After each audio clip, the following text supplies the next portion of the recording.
I think probably a couple thousand times now, helping people build these kind of teams. Let's talk about that. What's interesting is that everybody really needs to define their role on the team. And if you use a simple example, look, you have basketball is really easy to absorb because you can point to Michael Jordan and Kobe and, Magic or whoever. Someone's got to bring up the ball. Someone's got to distribute it. Someone's got to shoot it. Someone's got to set a pick and someone's got to rebound. Like, it's super simple. And you think about it where everybody on the floor needs to be active and ready and prepared and practice and chemistry and the whole thing. Yeah, the office is no different. And, on a floor, on the basketball floor, you're equal. I mean, there are 5 players out there. Like, you're all playing. And the coach is kind of standing on the sidelines. So as CEO, I built up a production company previously that I exited. We did it. I'm best known as for a property called ESPN Sports Science. Did for a really long time. And now we have Brenkus TV. It's BRINX.TV. It's its own platform.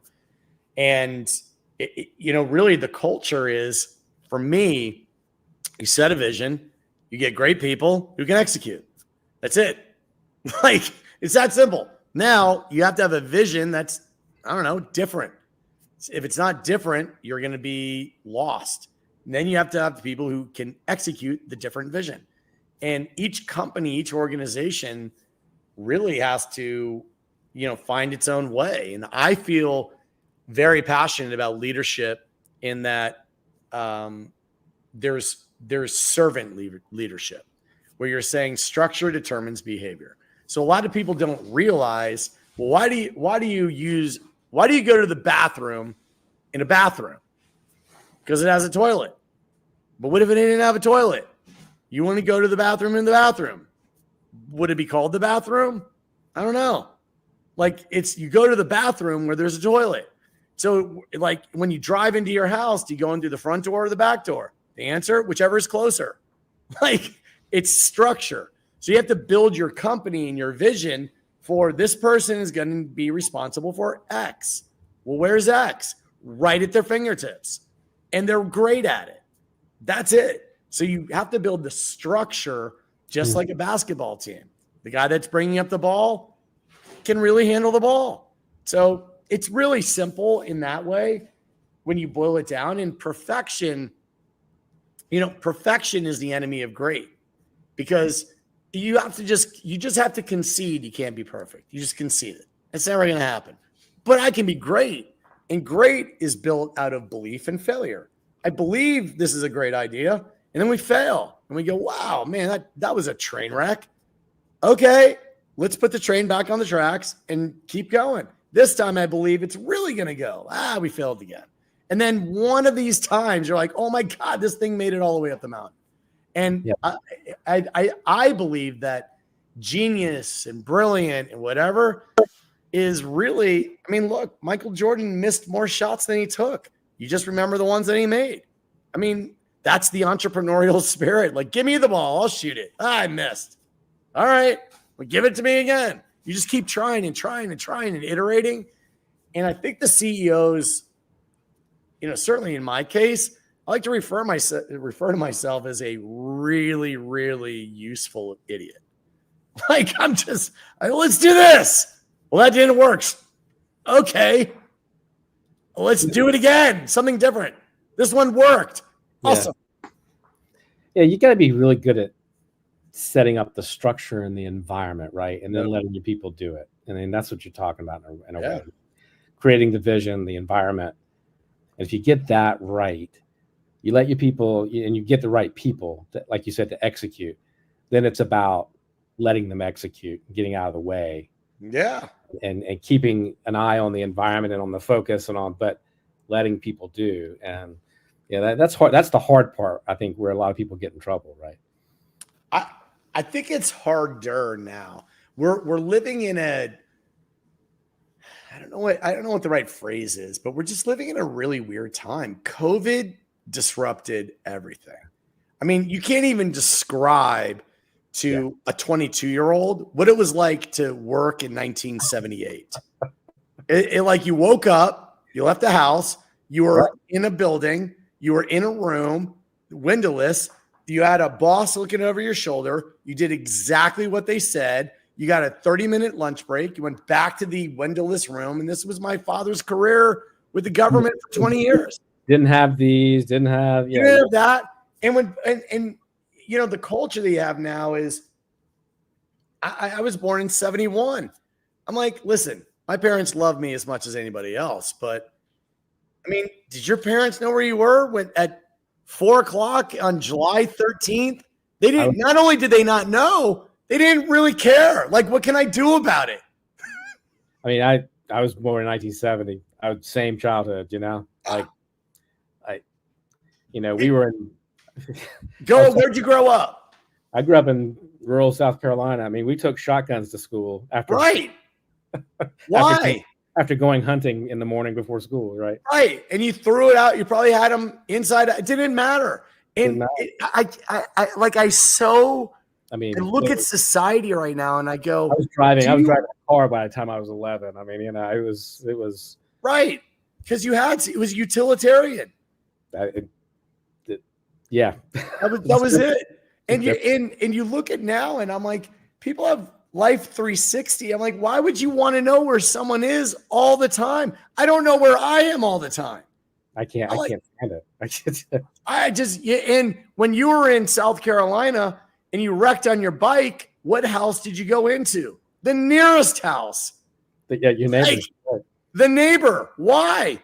Because you never knew who was going to show up for lunch or dinner in the ever. evening. I mean, you know. Ever. And what happened to everyone? I don't know. I live my life like I'm in 1978. I'm a 7-year-old on a bike, just cruising around the neighborhood. I'm not on social media. I built my own media platform that you can watch and it's awesome, but you don't have to go outside and watch the sunset. Like, people literally sit on TikTok looking at an account that says sunset. Like, the sun is setting right outside. Just take a look at it. I just got back from Bali last week, yesterday. Didn't pick this up, but a couple times. Right. What are you going to miss? Nothing. Sunset. Nothing important. Nothing important. Right. Yeah. It's crazy. It's so crazy to me. Yeah. In the cult, when we're talking about culture and blah, blah, blah, I'm like, dude, first of all, the people that work with me, I'm like, dude, social media to me is a mental illness. Just think to yourself, hold on. You know who really wants to know what I'm eating right now? The whole world. Like, what are you, mentally ill? Like, nobody cares what you're eating. Yeah, no. No one. Oh, and wait a minute. But what about all the followers? You mean the Russian bots that are logged on, that are typing AI messages that you believe are real people? Type it in. They're Russian bots. And you say, no, they're not. Hey, Siri, show me an article about Russian bots. Here it is. Federation is actively developing artificially intelligent missiles, drones, unmanned vehicles. Right. She just answered. And typed, they go, no, those comments are real people. You are crazy.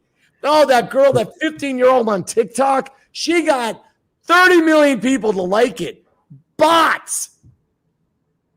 You're living in a dream world, and on our platform, you don't have any bots. You got real people, and you can bid, buy, and bet with the currency, and you can add with Brenkus bucks, and you can watch and shop and interact with it, and have community and chat and forward and drop it and go outside, and you're good. Come back. You watch VOD or a live channel. It's all good. I work with a lot of athletes, and I'm actually working on a book right now. It's coming out in 2025, and it's about the importance of team talk, right? And we talk about that really being the most crucial element to building a championship team, building a winning team. What's your take on that? And I mean, you've worked with championship teams, you've worked with, some of the best athletes in the world. What is the difference between, is it a talent difference, or is it a mindset difference you find? I mean, it clearly is not one thing, but you have to have a leader. Period. End of statement. There's no, I mean, Phil Jackson has 11 rings. Yeah. Like there's a reason. He's a great leader. He can work with Kobe. Way different teams. People go, oh, it was Kobe and it was and you're like, dude, it was MJ and Kobe, but somebody had to lead it. Yeah. I mean, you couldn't. He was the Zen master. He wasn't. Oh, it's Michael Jordan's guy. He was no. I got to like orchestrate this. I need to know how to play this. You got to have a leader. Then you need a leader on the floor. Then you need a leader who wants to shoot. Then you need a leader who's got your other teammates' backs. Like you have to have coherence. And it's really that the servant leadership principle is the best way to serve. If you have a hierarchy in a company, it's tough. I mean, it ain't 1950, right? We're 2024. You got to build it like this. However, ultimately you need one voice saying, this is what we're doing. Why? Because somebody had to break the tie. My neck is on the line. I'm willing to go down with the ship. I'm also willing to say, we all won, we all lost, but someone has to make a decision. What play are we running? I'm going to tell you what play we're running. Now let's run it. That doesn't mean I'm better or worse. It just means that was my role. We're running this play. Now I'm not actually running the play. I just suggested it. And if you're at the line of scrimmage or you're looking at it and it doesn't seem like it's going to work, pivot. Yeah. Do something different. You're a pro, pivot, right? You're a pro, pivot. So it's like you just said it. I think you hinted at this. I think today we're in a different time. I mean, we talked about post-COVID. We didn't go down that road about post-COVID, but I think that's an interesting way to go. How does the book fit into post-COVID, and what are the challenges to leadership now? Because you're right, that hierarchical stuff doesn't work. I mean, my kids, they don't respond well to that kind of stuff. They just don't know what it means to, I hate to say this, but we've lost the genuine meaning of suffer. Like we just don't, you don't, you're 12. You put a firecracker under the car. It's 1978. The whole neighborhood's going to know that you got in trouble. Today, well, you're going to get sued. By who? Probably your own kid. Like, what? But he put a firecracker under the car. Yeah, but you called them a really nasty name. And you didn't use the right pronoun. And you're like, dude, where is just the, you got in, I don't know, trouble? You're grounded? You got everything taken away? Well, you're not taking away this, because if you take away this, then you don't know where I am. And when I leave the house, you don't know where I am. Like everybody's lost their mind. And it seems like, I love to say about leadership and about society. I mean, you go back to caveman and you say, everybody likes the paleo diet, but they won't live like a caveman. Did they have doors on caves? Probably not. Like if you were 3 miles away from your cave, which cave did you go in if you needed a drink or something to eat? You went to the nearest cave. That's what you did. And we've lost that. And so the suffering is like, if you're 3 miles away from your cave and there was no cave for 3 miles, you were really hungry and really disciplined and focused to not get eaten by a tiger going back. But now you got Life 360 and your mom's flying in a helicopter and picking you up. Like you don't suffer anymore. You don't wreck on your bike. You sue the bike company. Like, huh? Like I thought Billy pushed me over on the bike. Right. Resolve the conflict with Billy when you're 12 so that when you're 30, you know how to resolve conflict. Now we don't have that. And what happens is you have to find people who are knit from that fabric of, it is my fault and I am suffering and I'm sorry and I let the team down and I'm willing to say that because I have a team who's going to forgive me and lift me up. Not, it's your fault. It's not my fault. Why would it be my fault? You just, so in terms of finding perfection, think about it. You never find perfection. You find a lot of failure. You failed to be perfect. You failed to be perfect. But I believe I'm going to be perfect. You failed to be perfect. You keep iterating. And that's it. Yeah. But I think you're right. I think that's the challenge, is to find somebody with that. I don't know if it's that work ethos, or that kind of person that's willing to want it on their shoulders and take that accountability, that responsibility for their actions and for their failures and successes. That's right. I think that's right. I think it's right. I mean, it's just I'm 53 now, but I feel I said 14. I'm 17. Like, I literally have the mindset of a 17-year-old, but I just have a lot of wisdom and experience, but I'm still 17 because I still try to break shit all the time. And it's fun. Like, it's super fun. Oh my God, let's try this. It didn't work. That was awesome. Let's try it again in a different way. Let's break it a different way. And that's the entrepreneurial spirit. Well, how do we bend the universe? How do we just do this? Yeah. Well, you just try it. Well, I think that spirit is, I grew up curious, right? Like you said, we broke stuff, we tried stuff, we got in trouble, and that's what made me an entrepreneur. I think that's where I learned that. And you learn that resilience, and you learn to get back up. You'll remember this. Hey, can I have a toy? Here's your toy. Yeah. Go play with the paper towel. Okay, what are you going to do? Make up a game. And you did. Let's play paper football. Let's roll it up and throw it in a trash can. Let's figure it out. Now it's like rules and game. Like, it's all of the it's like I said, the loss of suffering. And I mean that in a great way. Like, if you fall down and skin your knee, you got to feel the pain. You got to man up, woman up, human up, do whatever you need to do. Get up, dust yourself off, and keep going. Your mom and dad weren't there. You had to figure it out. Now, are you going to cry and have everybody call you a crybaby? Well, if they do, you're a crybaby. Why? Because you're crying and you're 12. You're not a baby. Man up. I remember I shot an arrow through my hand. Don't ask me how that happened. Right. I was back playing football the next night with a cast on it, and rub some dirt on it, son. Let's go. What's your problem? Why aren't you out there playing? Problem. Duh. That mentality, I don't see it snapping back. I see it fading. It's faded so far. Right now, I live in Georgia. I'm gonna tell you about living perfect. Do you want to know what people in the area of Georgia where I live? You go election. They're like, election? What are you talking about?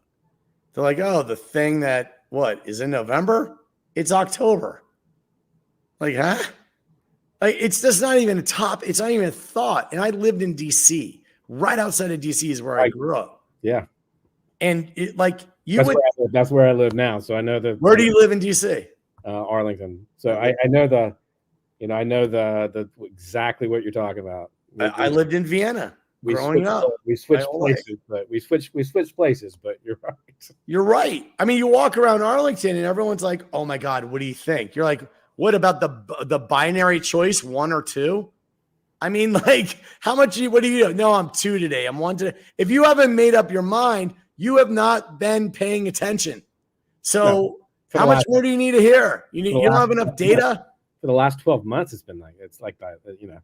That's what DC thrives on. I know. It's like, well, let's sow a little chaos. They like to break shit too. There you go. Oh, that's funny. That's funny. It, man. All right. Well, what else we got? I got a show I got to do at 5. Well, you tell me what we got to do. All right. Tell people how they get the book, and then I talk a little bit about Brenkus. And hey, check me out on Brenkus right now. I'm going to go do a live show at 5:00. Brinks.tv, BRINX.tv, the Kingdom of Awesomeness. What is it? All you need to know. Tell us about it. It's the Kingdom of Awesomeness. Go download the app. It's on iOS, Android, every OTT platform. All I can tell you is it's the Kingdom of Awesomeness. Trust me, for a reason. Okay, I will trust you. Log on to it now. You'll love it. And where can they get the book? You can get the book anywhere. And all the book places. It was published by HarperCollins, so wherever HarperCollins distributes, which is everywhere. All right, John. Thanks, man. All right, man. God bless you guys. All right. Later. See you. Bye. Well, and this has been Bestseller Live with John Brenkus. Thanks for joining us. Cynthia and I will be back on Thursday. We've got a great show at 4:00 on Thursday with Todd Churches.